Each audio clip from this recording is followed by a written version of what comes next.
va vous parler d'histoire. Et en parlant de ces histoires, on va parler surtout de... non, c'est bien, merci. Surtout, qu'est-ce qu'on fait de ces histoires? Notamment ces histoires qu'on appelle des classiques, qui sont supposés être des textes connus ou entendus de tous. L'un d'eux a été écrit il y a 300 ans, donc, il s'appelle Robinson Crusoe, qui est l'histoire d'un rescapé d'un naufrage qui, perdu sur une île déserte, va apprendre à survivre face à l'immensité de la nature. Tout le monde a une idée de ce que c'est, donc il y a eu des adaptations, que ce soit cinématographiques ou littéraires, ou même dans la culture populaire, où qui n'a jamais entendu, bah tiens, si tu partais sur une île déserte, qu'est-ce que t'emmènerais? Donc on a tous en nous quelque chose qui reste de ce classique. Alors rassurez-vous, c'est pas ça qu'on a demandé aux auteurs et autrices qui sont ici pour vous aujourd'hui. Chacun et chacune d'entre elles, tous les auteurs ont eu toute liberté pour écrire leur texte. Donc le défi littéraire qui leur a été proposé consistait à réactualiser le mythe et la figure de Robin, et leur façon qu'ils avaient de retenir le mythe de Robinson, qui est écrit 300 ans après, il y a 300 ans. Donc le résultat est assez surprenant parce qu'on a demandé à des auteurs d'horizons différents. On a des scénaristes, des artistes, des acteurs, des journalistes, des historiennes, des historiennes de l'art, tout ça. Donc chacun et chacune a décidé de nous apporter un peu son souvenir de Robinson. La première d'entre elles navigue entre ce qu'on appelle la grande histoire et la petite histoire, puisqu'elle est historienne, scénariste et également auteur de 3 romans. Des romans qui utilisent souvent le prétexte de l'histoire pour nous raconter des histoires humaines. Elle peut aussi nous parle aussi de sorcellerie, d'histoire, de rapport à l'autre.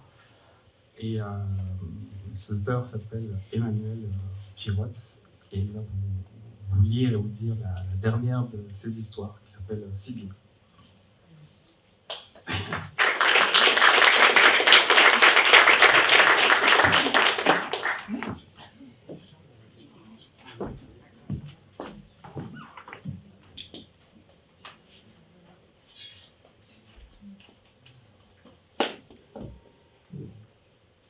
D'abord, bonjour à tous, merci d'être là.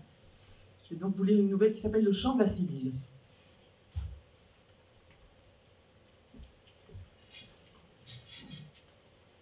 La dernière tempête m'oblige à rester terré dans la maison. Sol avait colmaté les interstices sous la porte et autour des 2 fenêtres avant l'hiver. Pourtant, le souffle du ciel est si puissant qu'il s'infiltre malgré tout, semble traverser les pierres des murs pour s'enrouler autour de mes chevilles, de mon cou, faire trembler la vaisselle dans le buffet, éteindre la chandelle sur la table. Aussitôt rallumée, la flamme vacille dangereusement jusqu'à ce qu'une nouvelle et impérieuse bourrasque la fasse disparaître. Le vent ce soir ne tolère pas la présence du feu. Écrire m'est donc devenu presque impossible. D'ordinaire, j'accepte la volonté des éléments et suis heureuse de n'être que la spectatrice passive de leur splendeur et de leur pouvoir. Mais cette nuit rugissante me plonge dans un état neuf de frustration et de crainte. Je n'ai jamais éprouvé la moindre appréhension à l'égard des forces naturelles qui rythment la vie sur ce morceau émergé de la terre-mère, sacré entre tous. Bien au contraire, le déchaînement des vents d'hiver, la danse folle des nuages et les déferlantes des vagues mêlées à la pluie diluvienne me procuraient toujours une forme d'apaisement, l'intime conviction que ce qui se joue ici et maintenant empêche la terre de se mettre en colère ailleurs, en d'autres lieux et en d'autres temps. Ma présence sur l'île est, je veux le croire encore, la garante de la bonne marche du monde. Des générations de femmes m'ont précédée en ce lieu depuis la Renaissance. Chacune a honoré la terre-mère, a chanté le pacte, le lien qui la lie aux hommes depuis la nuit des temps. Chacune a délivré les prophéties, depuis le fond de la nef, là où notre mère nous murmure les choses que nous seuls sommes capables de comprendre, nous peint les images que nous seuls sommes à même de voir. Je suis la 73e Sibylle de cette île. Je vis ici depuis 13 784 jours. Je n'avais pas 20 ans quand j'ai quitté le monde. Je mourrai bientôt. Et c'est peut-être cette certitude qui, aujourd'hui, me fait trembler devant la vitalité débordante de mon frère le vent, me remplit de doutes, de peur, peut-être de regrets. C'est cette prémonition qui me pousse à rallumer sans cesse la pauvre mèche afin de coucher ces mots sur le papier. Sol dort dans sa cellule accolée à la maison. Depuis bientôt 6 hivers qu'il est venu prendre sa place d'officiant, je n'ai guère entendu le son de sa voix. Il est taciturne et solitaire, et c'est sans aucun doute ses dispositions qui ont motivé son choix de tenir compagnie à la Sibylle jusqu'à la mort. Il ressemble fort à Byron, le sombre bouc sans âge qui garde la porte de la maison certains soirs. Ils vivent d'ailleurs en assez bonne entente. Il semble que cet animal occupe l'île depuis toujours. Je l'ai connu dès mon arrivée et je sais qu'il me survivra. Byron, c'est le nom que je lui ai donné lorsque je l'ai vu contempler les lointains avec une mine pensive et ténébreuse, barbiche au vent. Je crois ne pas me tromper en pensant que Byron était un grand poète d'avant la chute.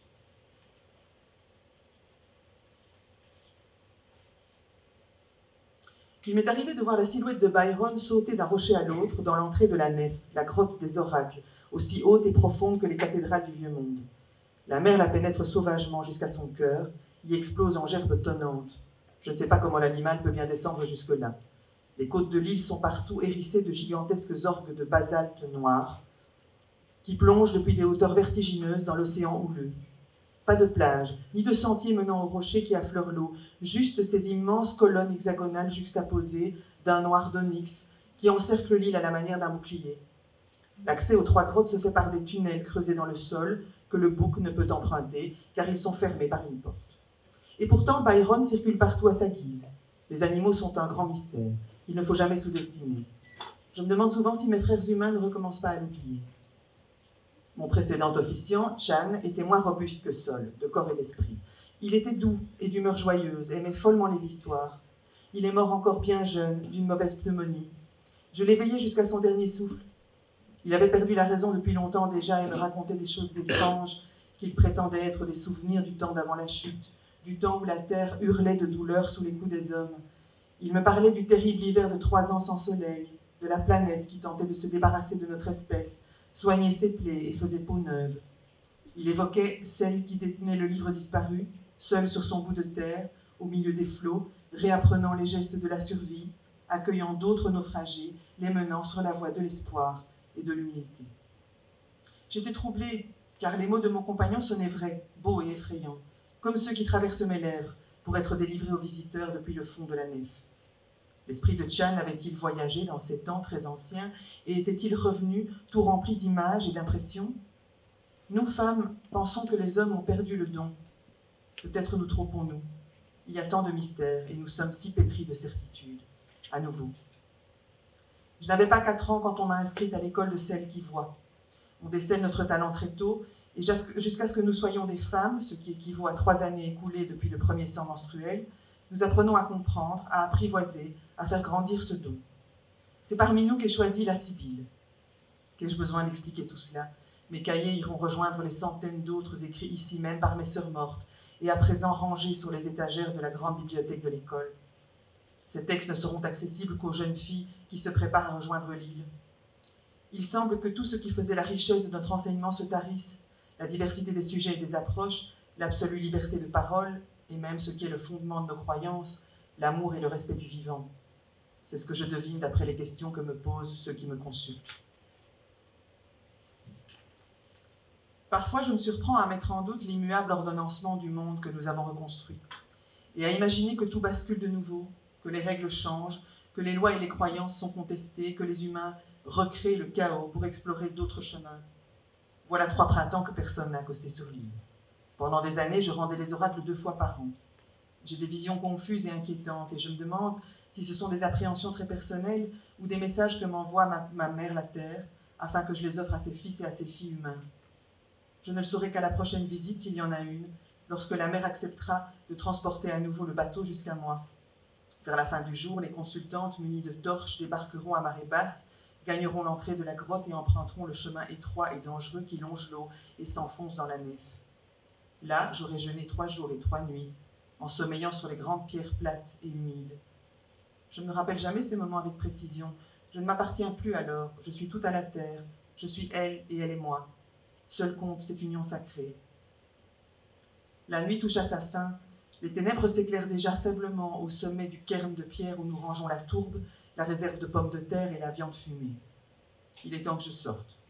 Enveloppé dans ma cape de laine, je gagne le fort noir au sommet des falaises de l'Est. Je vais chaque jour y acclamer la naissance du soleil. Je m'assieds au sommet du mur haut à gradins qui barre les ponts rocheux fendant la mer, et j'attends, sous la lune qui meurt lentement. Nous ne savons pas quand cet édifice a été construit. Son origine se perd dans un passé si lointain que nous n'en avons plus aucune connaissance. Et cependant, j'ai l'intuition que les peuples qui nous ont précédés ici devaient nous ressembler beaucoup. Il y a un autre fort semblable qui surplombe la côte ouest, et c'est là que je me rends le soir pour saluer le départ de l'astre du jour. Je dois me faufiler entre les innombrables alignements de pierres dressées qui en gardent l'entrée, foule de sentinelles pétrifiées, adoratrices du soleil et veillant sur son coucher pour l'éternité. La Sibylle qui m'a précédée est morte en se jetant du fort de l'Est. Je sens son âme érodée. Je sais, ma sœur, que l'existence ici est d'une âpreté à peine supportable, d'une immuabilité qui peut être fatale aux plus fortes. Mais elle est aussi d'une beauté que rien n'égale. Je suis certaine que cela, tu le sais aussi. J'aperçois Sol qui me rejoint, chancelant sous les coups des rafales. Il semble aimer venir ici. Le long hiver dans l'île le met sur les dents et augmente encore son humeur bougonne. Il a besoin d'activité physique, ne semble jamais autant dans son élément que lorsqu'il revient de sa chasse aux oiseaux marins. Muni d'une simple corde, il escalade les falaises et capture des fulmars raunis, prenant bien soin de ne pas tuer les plus jeunes. Cette nourriture constitue notre ordinaire, agrémentée d'algues, de pommes de terre, de lait de chèvre et de quelques légumes que Sol cultive à grand-peine derrière la maison. Il n'y a pas d'arbres sur cette île, pas de creux ni de collines, aucun endroit abrité. C'est une étendue plate de landes faite d'herbes et de bruyères, le royaume du vent. Sur l'horizon, à l'ouest, se dressent les trois guerrières, un ensemble d'îlots rocheux inhabitables, semblables à de gigantesques dents, immenses cousines des sentinelles de pierre qui gardent le fort du couchant. Voici Sol à mes côtés, respectueusement en retrait. Nous contemplons la déchirure de lumière pâle sur l'horizon. Nous nous berçons du mugissement des vagues qui se fracassent contre les roches, loin, loin en contrebas. Je sens plus fort la présence de la Sibylle, et peut-être de toutes celles qui ont vécu ici depuis les origines. C'est comme une brise douce et enveloppante qui repousserait le vent furieux et glacé. Une grande ombre plane encercle au-dessus de la mer. Je reconnais l'aigle aux yeux ensoleillés qui apparaît chaque jour après mon arrivée au fort. Il me salue par un cri. Nous avons un accord, celui d'assister ensemble au lever du soleil. Cela doit faire 20 hivers qu'il ne manque pas un rendez-vous. Parfois c'est moi qui lui fais faux bond, quand le vent est trop violent et que même la pierre que je transporte ne suffit pas à me garder en sécurité, bien ancrée sur le dos de la terre-mère. L'aigle descend lentement, se pose sur le mur, à 2 mètres à peine de moi. Je peux plonger mon regard dans le sien et m'y attarder longtemps. Je peux même, certains jours, lorsque je suis seule, l'approcher, glisser ma main dans son cou ébouriffé. Sol n'intéresse pas l'oiseau, mais l'homme est fasciné par la bête. Je surprends parfois l'expression de son visage lorsqu'il l'observe et qu'il croit que je ne le vois pas. C'est comme une joie enfantine, un élan pur qui ressemble à l'émerveillement, presque à l'amour. Mais sous cela, certains jours, la jalousie, lui, au fond de ses prunelles sombres et liquides. Ou peut-être est-ce autre chose, le désir de possession d'un être aussi somptueux, aussi supérieur, ou celui de sa destruction. Ces pulsions jumelles qui ont failli sonner le glas de l'humanité sont encore, malgré le temps, malgré tous nos soins, notre enseignement, arrimées au cœur de nombreux mâles de notre espèce. La journée sera grise et humide, très courte, car le solstice n'est pas encore advenu. En observant l'étendue d'eau noire qui ondule sauvagement partout où le regard se pose, l'angoisse m'étreint. La période navigable semble de plus en plus courte. Même au plus fort de l'été, la mer garde une rémanence de sa fureur hivernale. Je ne sais si Sol éprouve autant que moi notre isolement et notre solitude. Je n'ose le lui demander. À la veillée, après le repas, je lui raconte des histoires, comme la tradition le veut. Des légendes du vieux monde, d'avant la chute. J'aime celle de l'homme né dans une étable en un pays très lointain et aride, un pauvre entre les pauvres, devenu roi grâce à ses paroles étranges, aux prodiges qu'il accomplissait avec son esprit. Un roi de l'âme, un roi sans couronne, pareil à nos reines des hautes terres.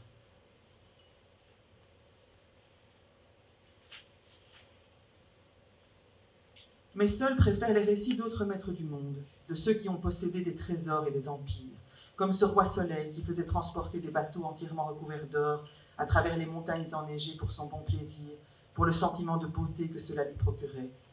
Cette histoire-là fait naître chez Saul le même enthousiasme juvénile et la même convoitise que la contemplation de l'aigle du matin. Le rapace m'adresse un dernier regard avant de prendre son envol. Il part pour la chasse à présent. Saul s'est avancé. Il est tout contre moi. Je sens le poids de sa charpente massive dans mon dos. Il pose une main sur mon épaule, en signe de départ, de simple sollicitude, pour me faire savoir qu'il partage mon inquiétude que plus jamais un être humain ne nous rejoigne sur notre île perdue au milieu de la vaste mer de l'Ouest.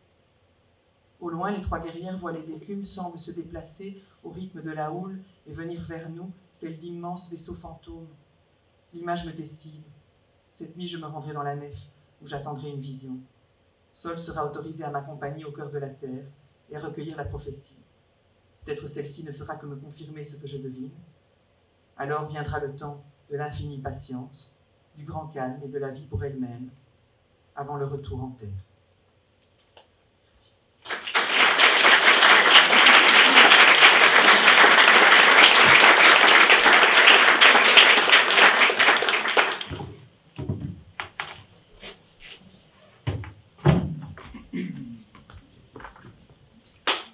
Merci beaucoup.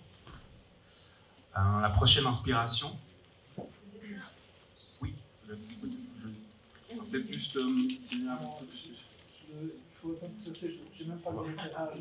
On va attendre que ça sèche. On va attendre que ça sèche. Si je pouvais avoir un autre éclairage de rouge, ce serait vraiment super. Je vois même pas les couleurs. Ok. Licht. Voilà, mais en tout cas, en attendant, applaudissons quand même Thierry Bouvard, qui fait quand même beaucoup d'efforts.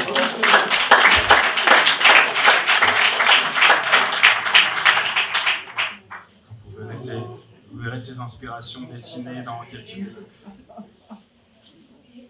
Non, avant c'était mieux. Merci. Ok. Alors la... Non? Show must go on, show must go on. Donc la prochaine inspiration nous vient d'une animatrice radio, journaliste, dramaturge et auteur. Comme j'ai, elle est auteure de 3 romans, dont le dernier qui est paru l'année passée. Et comme je disais, elle est journaliste. Et ce qui est aussi intéressant dans l'écriture journalistique, c'est qu'il faut être en permanence à l'écoute. À l'écoute parce qu'on doit ingérer une information, on doit la diffuser, la transmettre. Donc ça nécessite une capacité d'attention et de sensibilité à la société qui nous entoure qui est importante, parce que le journaliste, il veille en quelque sorte. Il veille à ce qu'on regarde, à ce qu'on soit mis en lumière les choses importantes de notre société. Alors c'est peut-être pour ça que ce prochain texte s'appelle « Prison ». Peut-être parce qu'il émane d'une de ses veilleuses. Donc Myriam Leroy.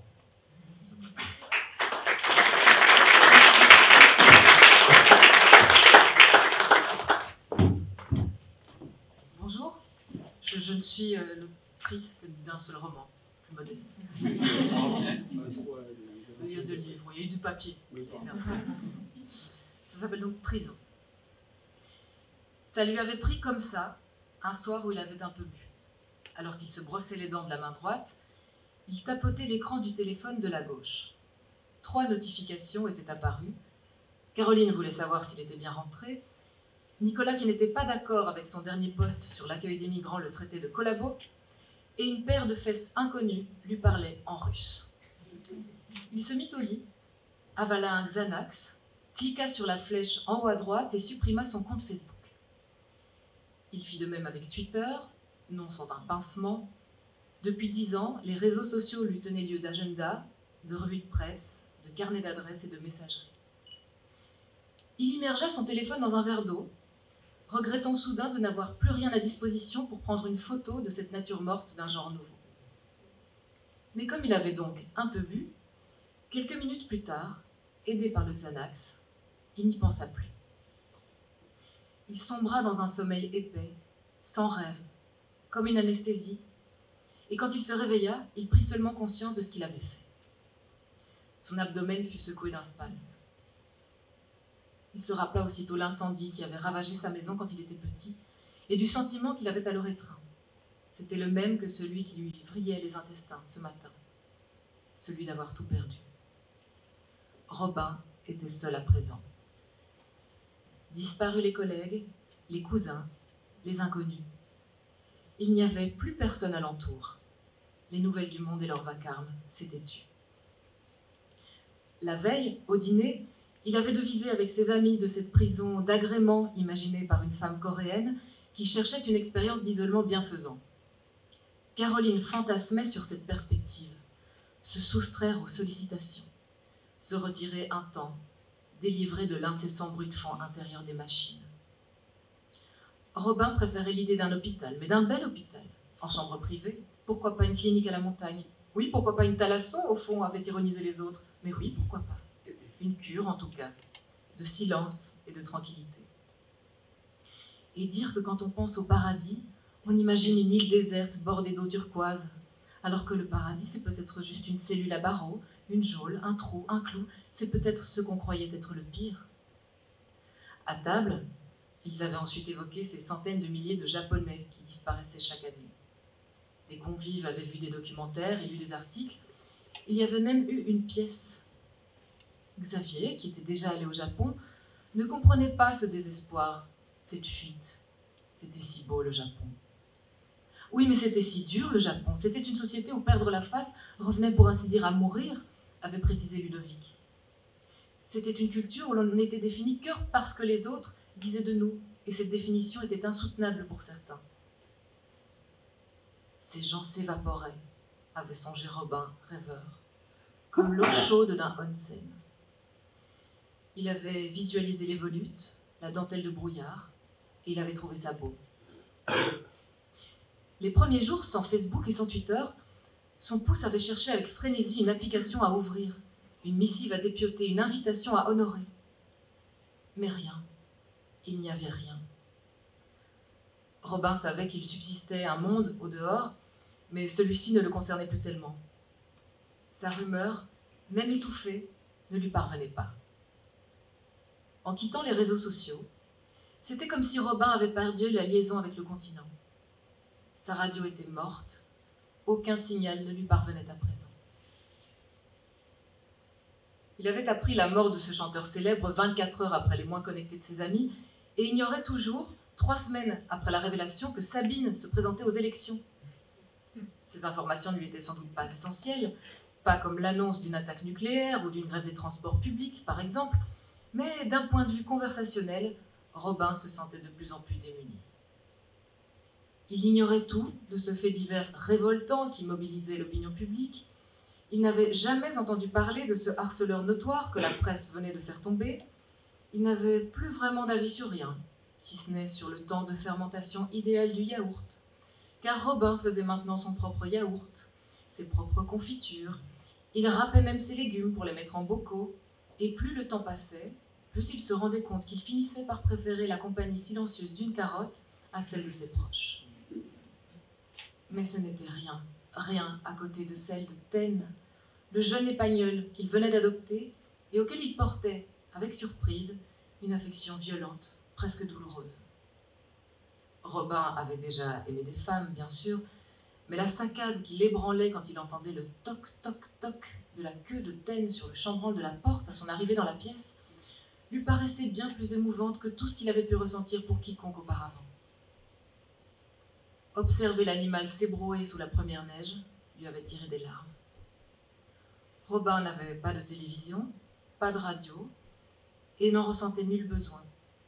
Son spectacle, c'était son petit chien. Il n'était plus que rarement invité au dîner. Il n'avait, se désolaient les autres, plus rien à raconter.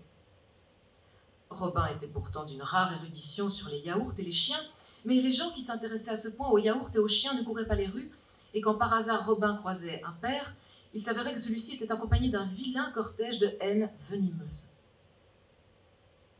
Quand Taine tomba gravement malade, Robin décida enfin d'entreprendre un voyage. L'odeur du cou de Taine était le seul viatique nécessaire. le jeune homme exhuma la boîte de Xanax de son armoire à pharmacie, expulsa les grains roses de leur logette et les enfourna en 3 prises, avec un antivomitif lui aussi périmé. Quand il rouvrit les yeux, il était allongé sur un lit dans une petite cellule blanche. Taine avait soumis sa belle âme à Dieu, lui annonça sa mère, penchée à son chevet. Sans souffrance. Son maître avait régurgité ses anxiolytiques, le chien s'en était repu avec gourmandise. Et quand Robin se réveilla à nouveau, il était couché dans sa chambre, son smartphone baignant inconscient dans un verre à dents. Le garçon se rendit sans tarder au magasin, racheta le sosie du noyer et installa les applications de base. Il réanima son compte Facebook, qu'il attendait toujours, et posta un article sur cette fameuse fausse prison coréenne qui accueillait des détenus harassés en mal de déconnexion. Nicolas lui répondit que la société moderne était décidément bien malade, et les Asiatiques quand même tous des cons. Et c'est là que Robin songea à adopter un chien et une nouvelle boîte de Xanax. Merci.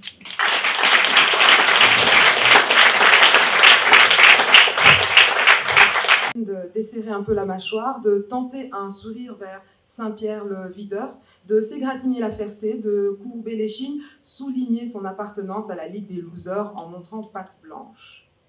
Nouveau dépassement en règle. Un essaim de bling-bling, capuche, skunk-funk, pompe, Nike, flashy, dernier cri, silhouette top modèle et entrée VIP, bien entendu.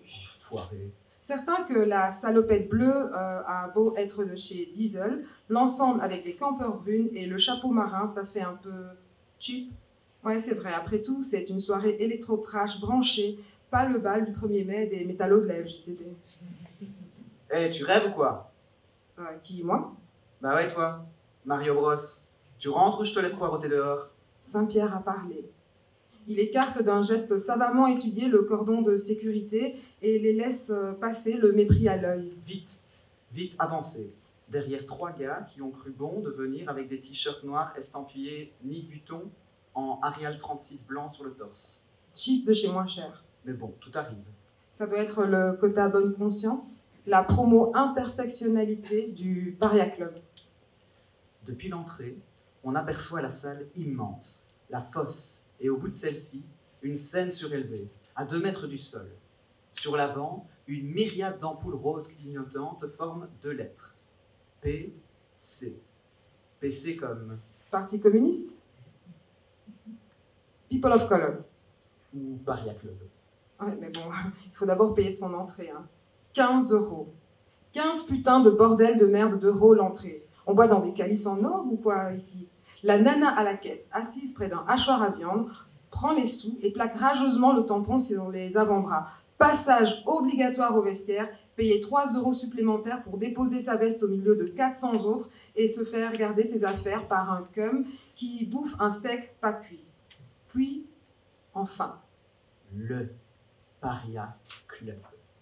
4 étages, 2 ambiances, de hauts murs tout blancs couverts ci et là de projections sombres et irrégulières façon... Des palmiers dans les coins, des boules d'ambiance et des tableaux monochromes, des moulures tribales composées de fragments couleur ivoire, d'un coin à l'autre du plafond, de longues cordes de nylon forment un X, partout des odeurs, du bruit et un immense murmure continu, ambiance. Des pieds qui font cela sur la piste de danse, des hanches qui font des allers-retours frénétiques, des bras up, des bras down, des costards en chapeau blanc, des relous en short moulants, des baggy aux oreilles scintillantes, des shorties léopards qui sautent, des bulles qui pétillent, de la sueur rouge sur les fronts, des yeux qu'on souligne, des cheveux qu'on recoiffe et des lèvres qu'on maquille. Des bouteilles de champagne décorées de bâtonnets de feu, servies dans des flûtes de chez Saint-Lambert, de la moquette cotonneuse, des sièges ultra confort, des petits plaids au cas où la descente donnerait froid. Ça c'est la scène, à 2 mètres de hauteur, elle surplombe la fosse. La fosse, c'est là où danse le petit peuple. Les inconviés au banquet des hymnes. Jeudredi fait des mouvements moulinex avec ses longs bras.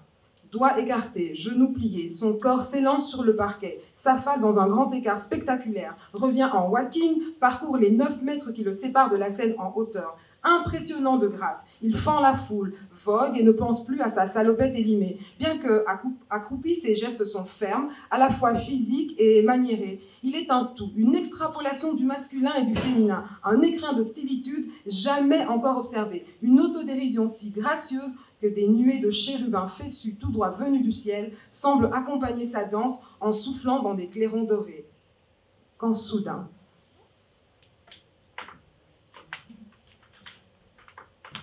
Jeudredi. Avec les collègues, on l'appelle Jeudredi. c'est pas forcément parce qu'il est noir. C'est juste qu'il a le sens de la fête. Un petit côté sauvage. Que nous n'avons pas du tout. Lui, Jeudredi, Il sait pas qu'on l'appelle comme ça. il a de l'intuition. Très dans son corps. Puis il est drôle. Et il danse bien. Oh oui, je l'ai vu danser dans le couloir une fois. Il ose, quoi. Là, ce sont pas des clichés. Juste de l'observation. Il n'y a pas de mal à le voir et à se le dire, surtout si on ne lui dit pas. Mais il est comme ça. C'est Jeudredi, quoi. Mais quand même, l'autre jour, ça a dérapé, je trouve.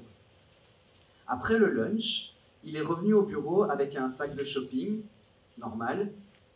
Depuis, les autres ont commencé à l'appeler Black Friday. Mais moi pas, hein. Moi, je préférais Jeudredi, je trouve que c'était moins... Moins raciste. Quand soudain, Bonsoir, la grâce. une voix vient de glisser entre les charmants petits osselets de son oreille. Jeudredi vrille et glisse vers la voix, le déhanché en dégradé. Les chérubins regagnent le plafond. Bonsoir, la barbe. Oh, par pitié, ne joue pas à me rappeler mon âge. Je te rappelle rien. Si tu me rappelles un jeune danseur inconnu qui a fini par faire fortune, sûrement à cause de ta petite salopette bleu travail. J'adore ce style prolétaire. Ce danseur-là, il y a quelques années, il a enfin connu la célébrité. Tu sais comment? Il avait du talent. Enfin, voyons, le talent ne suffit pas. Et danser seul non plus d'ailleurs. Il a rencontré la bonne personne. Laisse-moi être cette personne pour toi. Je connais pas mal de gens dans le milieu. Ah ouais? Mais toi, les gens, ils te connaissent? Mais bien sûr, tu auras certainement déjà entendu parler de Robinson. C'est comme ça qu'on m'appelle. C'est parce que je suis un aventurier. J'ose prendre des risques. Je mise sur la bonne île déserte pour en faire une destination touristique à succès. Et puis j'ai un faible pour les mignons dans ton genre. Comment tu t'appelles? Tu préfères me dire comment on t'appelle? Au final, c'est ça le plus important, n'est-ce pas? On m'appelle Jeudredi. Les gens savent même pas que je le sais.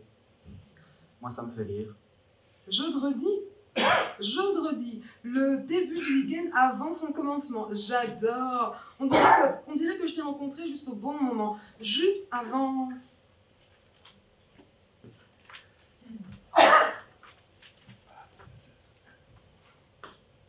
Strike a pose.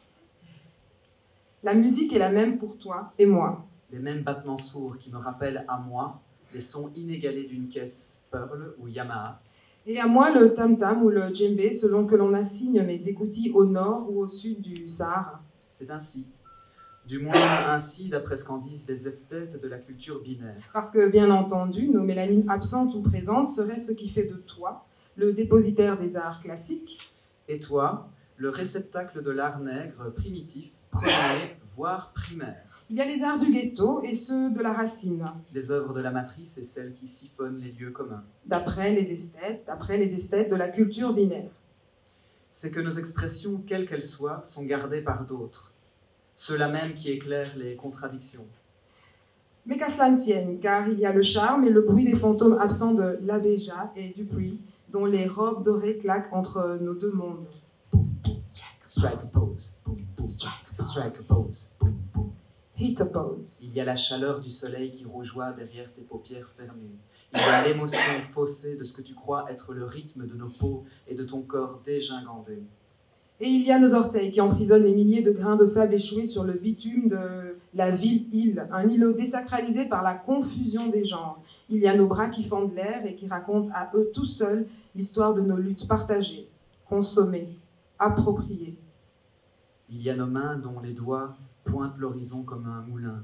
Un moulin de Hollande ou les aiguilles suisses d'une horloge chère, très chère. Et il y a la centaine de pères dieux qui scrutent nos alliances. Celle-là même qui nous aide à rester en vie. Strike a pose.